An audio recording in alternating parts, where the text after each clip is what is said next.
Sri Lanka yang dilanda krisis keuangan telah mencapai kesepakatan awal dengan Dana Moneter Internasional atau IMF untuk mendapatkan pinjaman 2,9 miliar US dollar atau setara 43 triliun rupiah.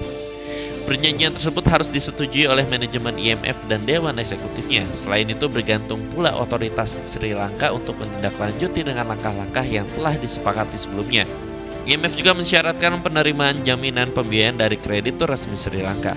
IMF juga memastikan upaya yang dilakukan untuk mencapai kesepakatan kolaboratif dengan kreditur swasta.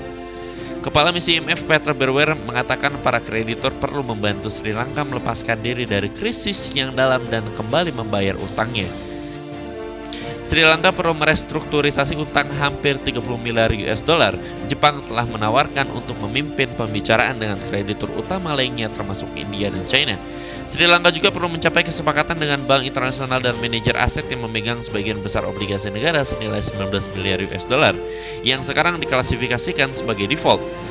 Negara yang terbebani utang itu telah meminta bantuan hingga 3 miliar US dollar dari IMF dalam upaya untuk keluar dari krisis ekonomi terburuknya sejak kemerdekaan dari Inggris pada 1948.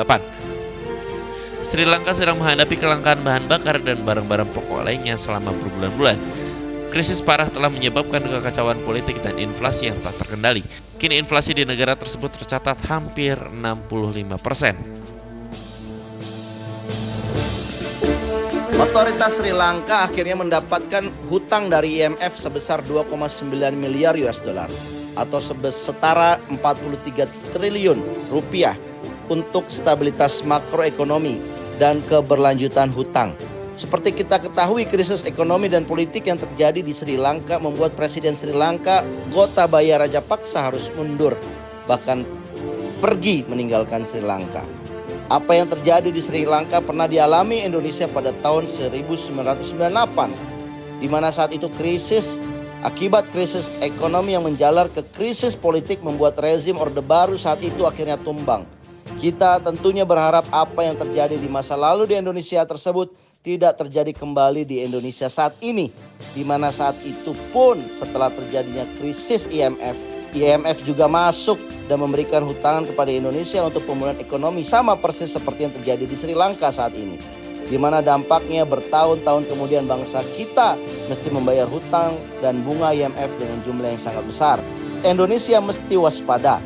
Apa yang terjadi di Sri Lanka bukan tidak mungkin akan terjadi di Indonesia jika pemerintah tidak memperhatikan pengelolaan anggarannya dan praktik korupsi yang terstruktur, sistematis dan masif yang merugikan keuangan negara.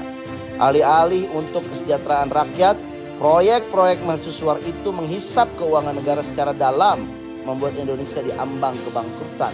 Pemerintah mesti mengevaluasi kembali proyek-proyek seperti IKN dan kereta api cepat yang sama sekali tidak berguna bagi masyarakat, tapi dampaknya akan sangat mengerikan bagi masa depan bangsa Indonesia. Bahkan bukan tidak mungkin Indonesia akan bernasib sama dengan situasi Sri Lanka.